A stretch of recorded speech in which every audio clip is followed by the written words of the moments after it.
Hello and welcome to another episode of Jibber Jabber. I'm your host, Sanj Segal, and today we have Victoria Ekanoye joining us.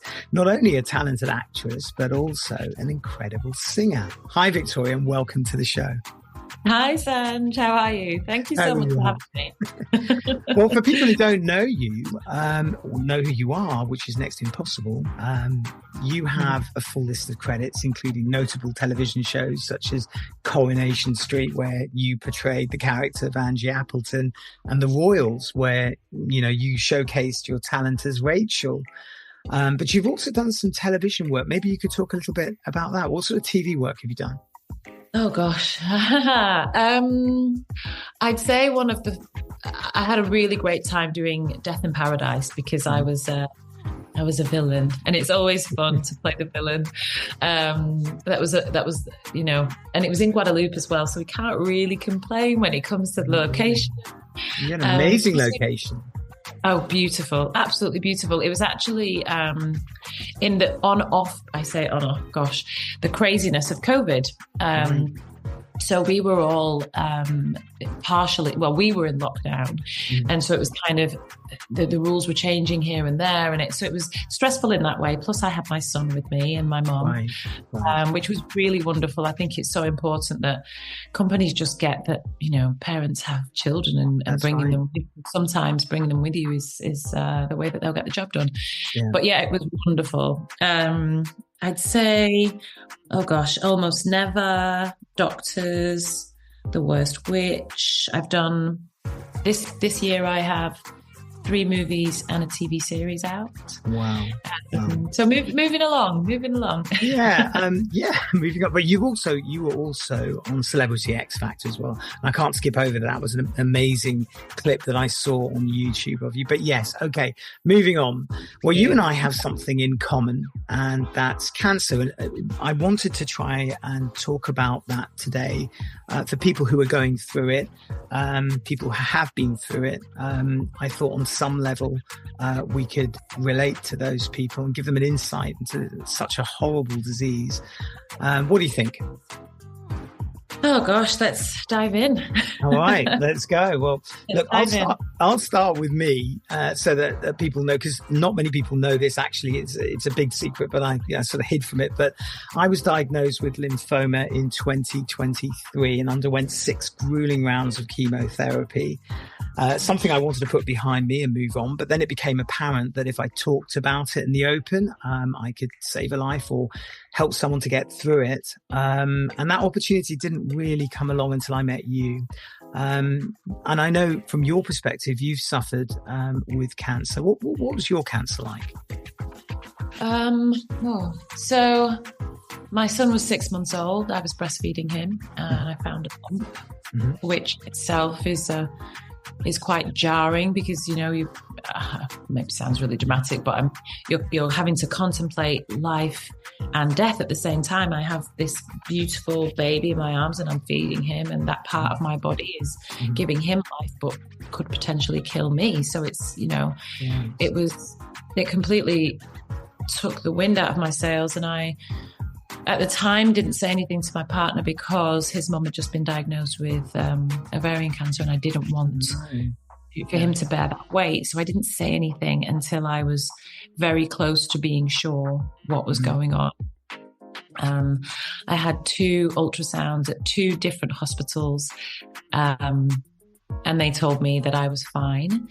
The second actually told me they thought it was blocked milk ducts, and just to continue feeding my son until he was 1, and then the milk dry up for 1 month and then go back for a mammogram. And this was just before Death in Paradise, actually. And then I flew out there, and whilst I was there and adjusting my microphone, I found a second lump.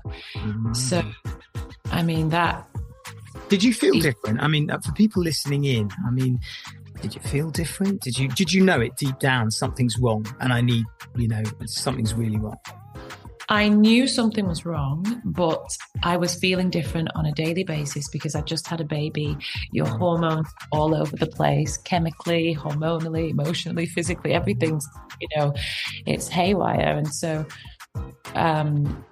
it's really understandable why a lot of women who do develop breast cancer whilst, postpartum, they assume that the change is because they're breastfeeding or because they just had a baby. Yeah. But actually, that's when you almost have to be your most vigilant, because it can hide, it can hide within other symptoms. Mm-hmm. Personally, I found a lump, and I was really lucky because I was able to breastfeed, and I produced so much milk that the milk would push the lump to the top, so I could see it. Yeah. Now breastfeeding saved me. Having Theo saved me. For other women, the symptoms may be different. So it's just. I get that. I had a lump on my neck, which was very. I know. I saw a picture that you put up. They put up on Loose Women, and I saw that. Mine was on my neck, and so I know it was there. I was a constant reminder it was there, and I tried to sort of hide from. Did you hide from cancer? Did you not want to tell it? I know you from your closest friends and that sort of thing. Did you hide? Is that quite a normal thing when you have breast cancer? When you're being investigated? When you're undergoing some sort of investigative work? Did you just hide away? I think in general, it's really common for people to just bury themselves away from telling people, from normal life. It really is. It's an assault on every single sense. And so I think it is really normal. I think the only reason why I didn't do that, or the two reasons why I didn't do that, is one, I'm a patron for Prevent Breast Cancer. And so I'm fundraising, and I'm giving speeches, and I'm working with different organizations. I'm constantly telling people how much they have to advocate for themselves. And I'm saying, check your breasts once a month. Don't do it too frequently. You might miss it. All of the things that I was saying, that definitely made me feel like I have to practice what I preach. Yeah. And then the other thing is, I'm the fifth person in my family to develop breast cancer, my mum being one of them. So I absolutely couldn't let it go. And, my partner would say I'm stubborn. And I would say, okay, I'll take it, because it means I'm still here today to tell the story. Because, I had to get a third opinion before I got my diagnosis. And most people would take the first opinion, run for the hills, happy that there's nothing wrong. But had I done that, then I either may have caught it too late, or would have had to go in for chemotherapy. So I'm really grateful for that stubborn Ekanoye streak. I don't know about you, but when I was diagnosed, Google seemed, I was all over Google. I was trying to do as much research as I could, and it was just too much information. It was just worrying. I mean, I thought, my God, this is it. I better say my goodbyes. But, is it quite a normal thing, or is it a myth? Do we self-diagnose? Do we look at Google as the answer? I mean, what did you do when you found out? Were you all over Google? Dr. Google's our best friend, isn't it? We do look too much. I think it's a blessing and a curse. I think it can be a curse because it can make you spiral in a completely different direction to where you need to be, or to worry about things that aren't yet fact. It's just, oh gosh, this might happen. Oh gosh, that might happen. And what I have really noticed, not just with myself, but everybody that I've spoken to who has battled cancer, is your mindset is everything. The doctors do what they do, and then you focus on your mental health, and that is half the battle. Yeah. So Dr. Google can really be a curse in that instance. However, I think when you are feeling certain ways about your either diagnosis or being concerned that you're going to be diagnosed, you can see there's comfort in seeing that other people are feeling the same way. Yeah. And I think that, having a quick Google about something, I have felt this, is this normal? Other people will be like, I felt this too, went to the doctors, turns out it's this, thank God I caught it in time. So I think we kind of over self-diagnose, I guess, to an extent. Yeah, absolutely. But I don't think there's anything wrong with educating yourself to a level and then letting the doctors take over. Yeah, absolutely. Talk to me about those charities. I mean, you're doing wonderful work. Should people, at what stage does a charity get involved? I mean, I had a Macmillan nurse straight away when I was first diagnosed, and it was quite reassuring to see that there was somebody there. How involved are you with the charities? You said you're giving speeches. I mean, at what stage do people contact the charities?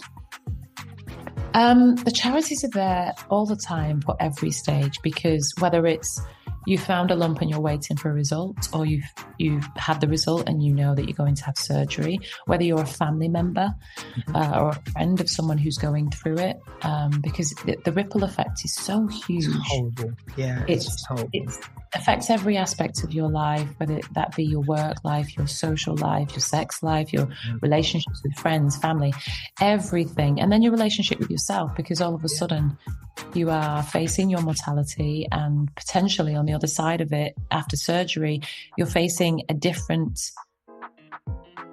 image of yourself in the mirror. Different version. Yeah. Absolutely. And so I think, the charities, the support groups, all of that, they are, for me, the real heroes. I'm a patron of Prevent Breast Cancer, who are all about, as it says in the title, prevention, protection. It's looking at your family history, looking at lifestyle changes that you can make, preventative surgery, preventative medication. If you have a high, if you have genetic testing and it turns out that you have a high percentage of developing breast cancer, people can choose to take medication to lower that percentage, and it really does work. I only had breast cancer in the left breast, but I had a double mastectomy, and I chose that. The right was preventative surgery, because I don't want to live with that huge cloud over my head for the rest of my life. I read about that with Angelina Jolie. She did the same as you. It was preventative, I think, because her mother had it, so yeah. She had an 80-something% chance, I think it was. That's and, right. So she had to take action. It's like not on my watch. And I admired that, and I followed her story. And that was so much, so long ago in comparison to myself. But I saw my mum go through it, and I just thought, this is something I have to take seriously. Yeah. So reaching out to, to people who have cancer, who've gone through it.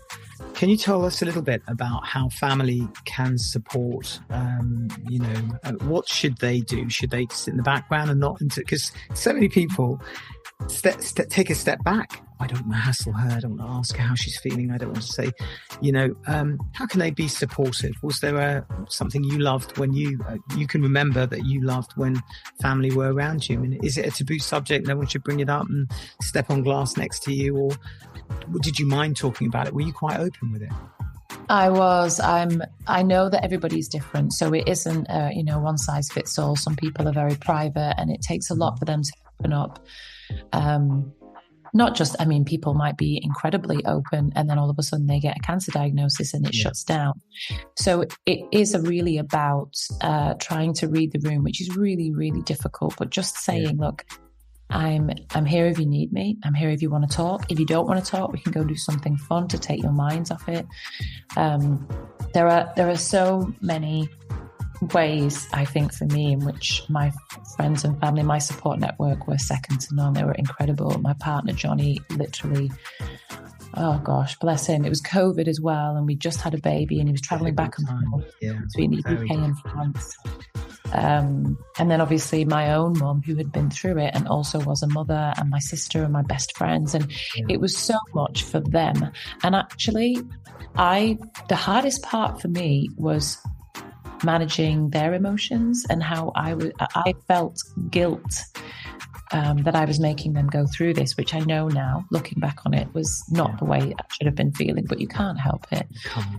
I've realized one of the things, I'm working on a breast cancer documentary at the moment, and one of the things I've realized that in certain cultures there's a lot of shame and taboo when it comes to talking about your diagnosis, talking about cancer and sickle cell too, which I'm also a patron of. And with both of those, the more we talk, the longer we live, passing down information, making sure everybody is fully equipped with as much knowledge as they can to be able to catch things early, because early detection is key when it comes to your prognosis. But also just feeling supported, like your mental health, your physical health, it's all one. And we only have one body, we only have one mind, one shot at today. And it sounds really cheesy, but it's so true. And we have to... I didn't realise that you and I have even more in common, because my father unfortunately passed. He had a 3-year battle with prostate cancer. So I understand when you said, I didn't realise that my mother went through cancer. Yeah, it was, so cancer's been sort of there in the background for many years. So, I was the principal carer for him. So I went through it with him, and then I got it. So it was a double-edged sword. It was a really double-edged sword. So I guess you watched your mum battle through it as well. Yeah, my mum didn't tell anybody until the day before she was going into the hospital for the lumpectomy. Yeah. Now I understand why she did that. She was trying to protect everybody. Yeah. Obviously, at the time, it was difficult because we just wanted to be there for her. But I understand why she did that, because I did the same with my partner and most of my friends and family. Yeah. But, I'm the 5th person in my family now to develop breast cancer, the 9th to develop any form of cancer. And what we are now is very open. We all talk, and it's so, so important to do refreshing, that. Actually. Talking to someone who's actually had cancer makes it feel, for me anyway, having had cancer, it feels great that I'm talking to you today. So what about information and seeking support then? I mean, you said the charities get involved. Is it like Macmillan? Do you have the support mechanism of a nurse that can get in contact with you? Or, I mean, how does the charity work? So with Prevent Breast Cancer, they will, as I said, they look into, your family history and everything. But what I love about them is they are trying to, I guess, solve the issue before it becomes an issue. Right. So they've got the genetics side of things as well. They're raising funds for all of the screenings that, women are missing screenings, and men are missing screenings all the time, out of fear, out of not realizing just how important they are. But they're really, really kind of, they hone in on the fact that we have to, and I say this all the time, we have to take ownership of our own bodies. I mean, even after my diagnosis, I had friends contacting me saying, I'm so sorry, is there anything we can do? And I said, honestly, get out your calendar, put one date in the diary, keep it every single month, and check your breasts.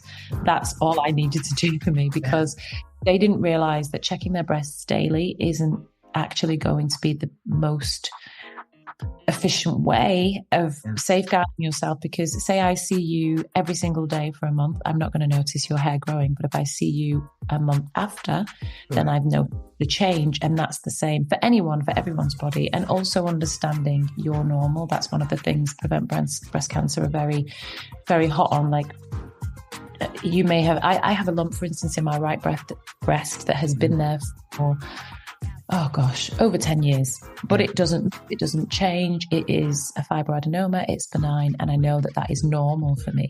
Once I discovered another lump in a different location that wasn't normal, I knew then I had to go and get it checked. So it's becoming really comfortable with your own body, and they're big advocates of that as well. They're wonderful. The other charity isn't cancer related. It's Sickle Cell Care Man. Yeah, they are just incredible. They very little funding, but they work their backsides off regardless. And we'll be hopefully having an evening later on this year for World Sickle Cell Day. It's such a debilitating condition, and not many people, A, have heard of it, or B, if they have, really know what it is and what it can do to the person and to the family. So I'm incredibly honoured. I think you hit the nail on the head there, because cancer's not just the person, is it? It's the family too. I mean, I went through it. My family were my backbone, really, and it was a tough time for all of us. We all had to tackle cancer together, not just me. So it was really tough. Tell me about this documentary then. When is it going out? When can we see you on this documentary? Where will it be aired? how can people watch it? Well, we're still filming. It was supposed to be a much smaller project, but the more we did, the more we realized that we have to do more. Right. So we went out to Cape Town, to South Africa. Mm-hmm. We went to the shanty towns, which, my gosh, it's so humbling to be around people talking about their life with cancer when they have nothing around them. You know, we're incredibly privileged to be where we are, and it's we're blessed. We're blessed that we're here. Exactly, absolutely, and we are working tirelessly. I'm interviewing scientists, research teams, survivors, families of those who lost their battle, and it's in its essence, it's about African women and the diaspora and the disparity of the diagnosis and the mortality rate. But it's actually a documentary for everyone, because if we're winning for Black women in breast cancer, we're winning for all people with breast cancer, because there is a huge disparity in the mortality rate, the age at which we're diagnosed, the chances of survival, and also, you know, ultimately, we're all just wanting and needing the same thing, to be loved, to look after everybody. And so, you know, the colour of our skin, where we were born, all of that is just circumstance, and we all need to be pulling together to fight the disease, not each other. So it's not something someone can watch right now, because we're still filming it. We plan to get it out. We're hoping to get it out this year, actually, but it is growing. The project is growing. We're raising. Where will it be aired, Victoria? Where will it be aired? I mean, is it ITV? Globally, it's globally. So yeah, we're in talks with Netflix and Amazon. Okay. We also would like for it to be available for people who don't have subscriptions to things, because, you know, it's not everybody's going to be able to afford those things, whereas this is information that anyone and everyone would benefit from. But it's called The Naked Truth, and the anchor. So it'll be my story of breast cancer will be the thread, but we will be speaking to so many people, incredible people, and hopefully people can resonate with them all. Amazing. Listen, thank you so much for joining me today. I think that your message is so important, especially with checking yourself, and whether you're male or female, really. Cancer is something, you know, we're 1 in 2, I think it is now, with the statistics. It was refreshing to talk to you today. And hopefully we'll get you back on the show at some point. Love to have you back. Yes, yeah, definitely. Well, that's all for today's episode of Jibber Jabber. I hope in some way that this podcast will relate to the audience and draw attention to Victoria's documentary. Please remember to like, share and comment. And thank you for joining us today. Until next time, bye for now. Bye-bye.